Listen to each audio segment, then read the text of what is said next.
A glass globe spun slowly under the cold lights of a television studio in Washington. Inside it, blue capsules containing birth dates danced randomly, each one carrying the fate of thousands of young Americans. It was December 1st, 1969, and the entire nation watched the wheel of death. Meanwhile, somewhere in New York, Donald Trump observed the screen, knowing that regardless of the number drawn for his birth date, he would never set foot in the mud of the Vietnamese jungles. He had an invisible shield, a medical diagnosis that protected him from war. But the question that would echo for decades remained unanswered. Was that diagnosis real, or was it simply privilege buying its freedom? New York, 1968. The radios played the Rolling Stones while Vietnam news interrupted the music with reports of growing casualties. The country was tearing itself in half. Protesters burned draft cards in the streets. Mothers wept at funerals. And somewhere between the chaos and revolt, young men in their early 20s lived with the constant terror of hearing their name called. Donald Trump was 22 years old. He stood 6'3". He was athletic, vigorous, a former baseball captain who had dominated the sports fields of the New York Military Academy. He had just graduated from the prestigious Wharton School at the University of Pennsylvania, one of the best business schools in the world. He was the embodiment of successful, healthy, ambitious American youth. But there was a gigantic problem on the horizon. His student deferments had ended. For 4 years, between 1964 and 1968, Donald had been protected from the draft because he was studying, first at Fordham, then at Wharton. 4 consecutive deferments that kept his name away from the conscription lists. But now, with diploma in hand, that automatic protection had evaporated. Uncle Sam was knocking at the door. And for thousands of young men Trump's age, Vietnam wasn't just a distant possibility. It was an almost certain sentence. The statistics were brutal. More than 58,000 Americans would die in that war. Many of them were exactly Donald's age, came from working families, had no powerful connections, and had no resources to find ways out. For Donald Trump, Vietnam represented something different. It wasn't just the risk of death. It was an unacceptable interruption to his meticulously laid plans to conquer Manhattan, to transform his father's real estate empire into something much larger, to put the Trump name on golden skyscrapers that would dominate New York's skyline. War was for other boys who had no choice. In September 1968, just 2 months after receiving his university diploma, Donald Trump entered a doctor's office. What happened inside that examination room would be debated for decades. Official records show he received a specific diagnosis: bone spurs or heel spurs. They were small bone growths on the heels that, according to medical documentation, caused significant pain when walking or marching. For a 22-year-old who had been a competitive athlete years before, who had no medical history of foot problems, who had never publicly mentioned any physical difficulty, the diagnosis seemed to appear out of nowhere, like lightning from a clear sky, a convenient medical condition that appeared exactly when it was needed. The military classification system had several categories. UNDA meant fit for immediate service. It was the war sentence. Donald Trump received the 1Y classification, temporarily unable for service, except in case of national emergency or total mobilization. It was a comfortable limbo. It wasn't a permanent rejection that could raise suspicions, but it was an effective barrier that kept him away from the battlefields. Decades later, in interviews as a presidential candidate and as president, Trump would be questioned about those spurs. He would give vague, sometimes contradictory answers. He couldn't remember the name of the doctor who diagnosed him. He would describe the condition as temporary, something that eventually healed on its own. He would say the spurs were in both feet, then in just one foot. The details changed with each interview. Subsequent journalistic investigations would reveal an intriguing detail. The doctor who supposedly signed Trump's diagnosis was a tenant of Fred Trump, Donald's father, in Queens. A favor between a powerful landlord and a doctor who depended on him for his office space. The suggestion hung in the air like smoke that no one could completely dispel. But Donald Trump had something beyond the medical diagnosis. He had luck. Literally. Imagine the scene. December 1st, 1969. Millions of Americans are glued to their black and white televisions. Entire families gathered in silent living rooms. Mothers praying, fathers trying to maintain composure, young men 18 to 26 feeling their stomachs turn with anxiety. In Washington, in a federal government building, authorities prepare the most important lottery of the decade. It's the first time in American history that conscription will be done through a televised national lottery.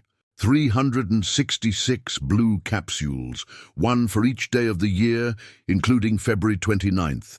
Each capsule contains a birth date. The capsules are placed in a large rotating glass globe. The system works like this.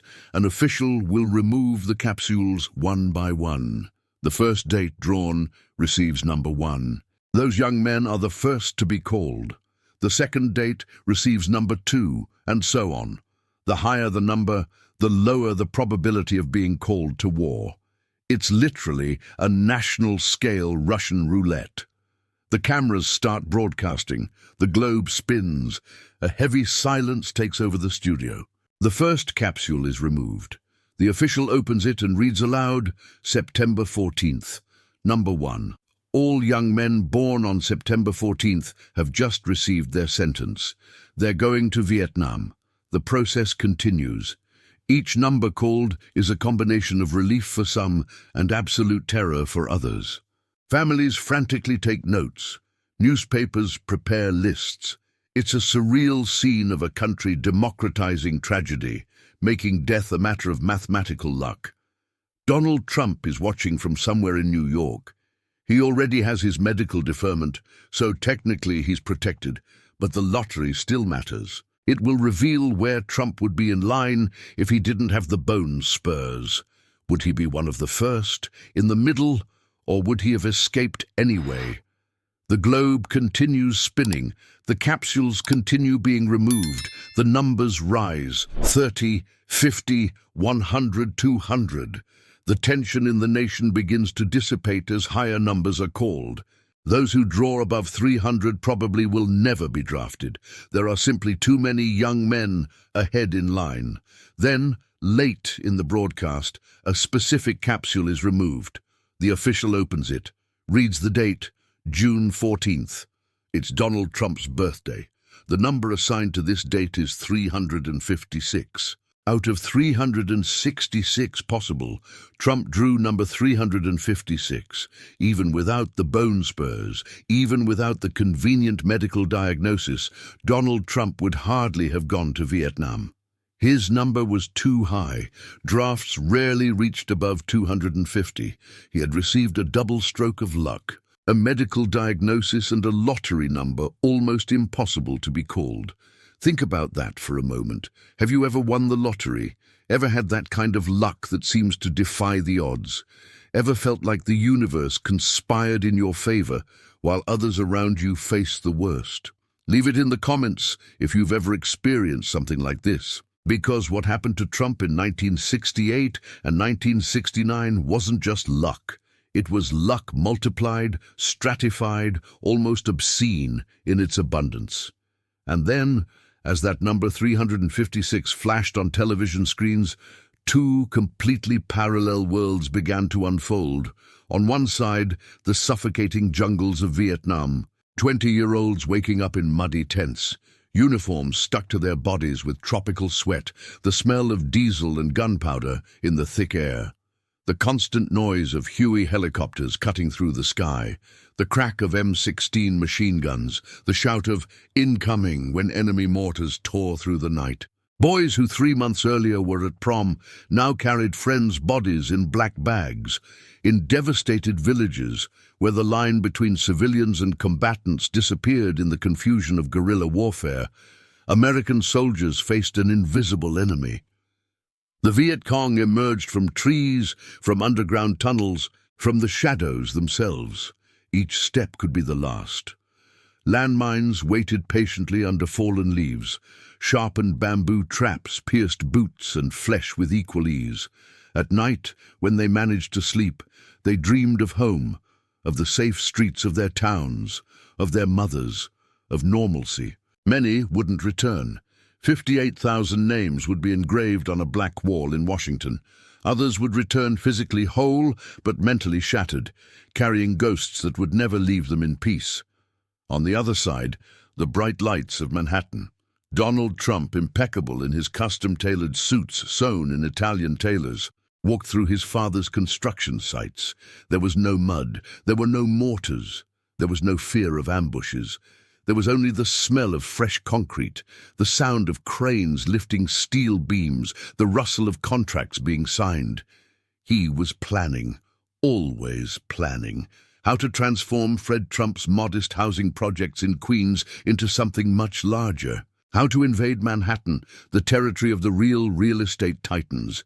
How to put his name in golden letters on the city's tallest buildings. How to become not just rich, but famous. Not just successful, but legendary. While young soldiers marched through flooded rice paddies under the scorching sun of Southeast Asia, Trump marched through air-conditioned boardrooms, conquering corporate territory instead of military territory. While others fired rifles, he fired purchase offers. While others fought for survival, he fought for profits. There was no moral judgment in his mind. Why should there be? He had done what any intelligent person would do, used available resources, played by the system's rules, protected his future. If others didn't have the same options, the same connections, the same conveniently available medical resources, well, that was the nature of American social stratification. It always had been. It always would be. The years passed. The war eventually ended in 1973, leaving deep scars on the American psyche. Veterans came home, many received with indifference or even hostility. There were no parades, there were no celebrations, just embarrassed silence and a collective attempt to forget. Donald Trump kept building. In the 70s and 80s, he became exactly what he had planned. A real estate mogul with his name on towers, hotels and casinos. He cultivated a persona of a natural winner, a supreme negotiator, someone who never lost. The word Vietnam rarely appeared in his success stories, but the questions never completely disappeared. They resurfaced in every political campaign, in every hostile interview, in every debate about his qualification to lead. How could someone who avoided military service become commander-in-chief of the armed forces? How could someone who never heard a shot fired in combat send other young men to war? Trump would respond with his characteristic answers. He had done what was legal, what was allowed by the system, what any intelligent person would have done. He had no shame. Why should he? He hadn't violated any law. He had just played the game better than others. And then, decades after that 1969 lottery, President Donald Trump would visit veterans' cemeteries. He would stand before endless rows of white headstones, each marking the sacrifice of someone who didn't have the luck of number 356, someone who didn't have a convenient doctor with a life-saving diagnosis, someone whose last name didn't open doors away from the battlefield. The question was never whether Trump violated the law. He didn't. The question was deeper, more philosophical, more moral.